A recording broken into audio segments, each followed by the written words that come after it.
ឲ្យថតមើលគេថតបបកត្រីអញបានត្រីអត់បានណាបានត្រីយកមកទុកយកមកទុកនេះកន្លែងគេទុកកន្លែងហ្នឹងឯងបបកទៀតមកឲ្យបានច្រើនមកបបកឲ្យបានច្រើនមក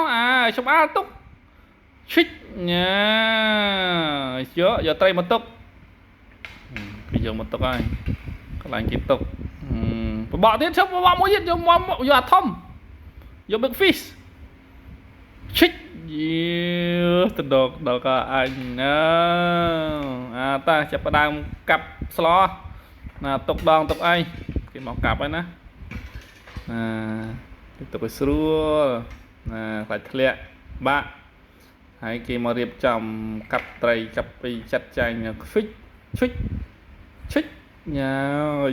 គេដាក់ស្លោហើយរួចស្ខេបណារួចរាល់ទៅបកទៀតណា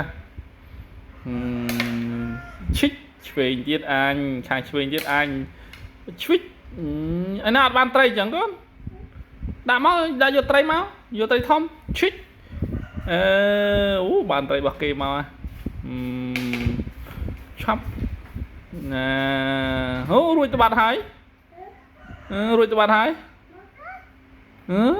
បកទៀតមកឈិចយកត្រីមកទុកอยู่ไหนទៅបានមួយរួចអស់មួយបាត់រួចអស់មួយបាត់ហើយណាមួយមកទៀតឈិចបានត្រីធំណាស់កូនណាយកមកទុកមកចឹងកូនដាំស្លទៀតហើយដល់បងធ្វើមកហូបទៀតហើយកូនមកចាត់ចែងកាប់ឈុចយកមកទឹកហើយបាត់ញ៉ាំហើយបាត់ទៅបន្តទៀតហើយចូលមកឈុចចង់នឹងចង់ល្អទៀតណាវាររឿងវាចង់លេងបាទ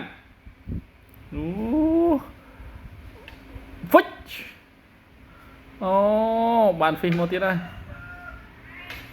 អត់ចេះត្រីទេចេះតែ fish